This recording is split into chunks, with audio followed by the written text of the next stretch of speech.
Upon encountering the Punisher at an arcade or two during the mid-90s, I was already aware of how quickly beat-em-ups drain precious quarters. With the exhausted, out-of-favor genre no longer attracting crowds like Konami's X-Men and The Simpsons years prior, I quickly moved on, along with just about everybody else. After becoming nearly extinct around the new millennium's rise of the polygon, 2D beat-em-ups have experienced a huge renaissance in recent years, evolving the genre from a shallow, often blatantly unfair quarter muncher to a deeper, more nuanced experience that respects and engages the player. Finally trying the Punisher, a generous bonus within the already packed Marvel vs. Capcom fighting collection, I was pleasantly surprised to discover that it can still hang with the new generation of beat-em-ups. Offering a much-needed reform to the genre, enemies are numerous and packed in a smaller playfield, making the experience feel more intense and threatening than the genre's typical depictions of meandering opponents. Every moment of action presents plenty of options. A steady, trickling supply of grenades can be dropped from mid-air when surrounded. You may grab an individual, leap in the air, and throw them across the screen, or smash them downwards with an Izuna drop, both techniques damaging nearby enemies.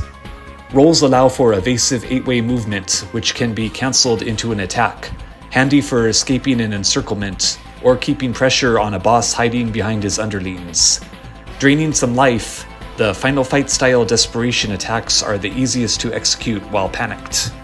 One of the more violent beat-em-ups, there are even shootout segments where Frank Castle and Nick Fury draw their guns in response to armed enemies. A wide variety of weapons are constantly up for grabs, including Arthur's lance from Ghouls and Ghosts. If parents weren't upset by this game's violence during the height of video game scrutiny in 1993, a level featuring poppy fields would certainly inject some alarm.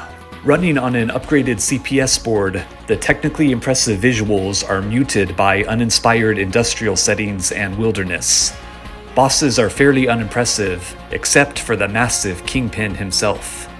The soundtrack is above average overall, but is often a bit too somber in tone for a genre that, no matter how serious the plot, tends to look as ridiculous as professional wrestling.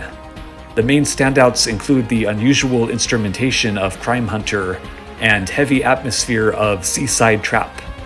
The real gem is the ending theme, which perfectly encapsulates the essence of mid-90s Capcom sound.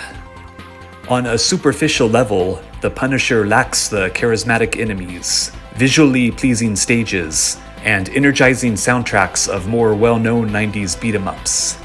What it does do is play better than most of them, offering players an engaging bag of tricks from which to shrewdly utilize amongst the chaos.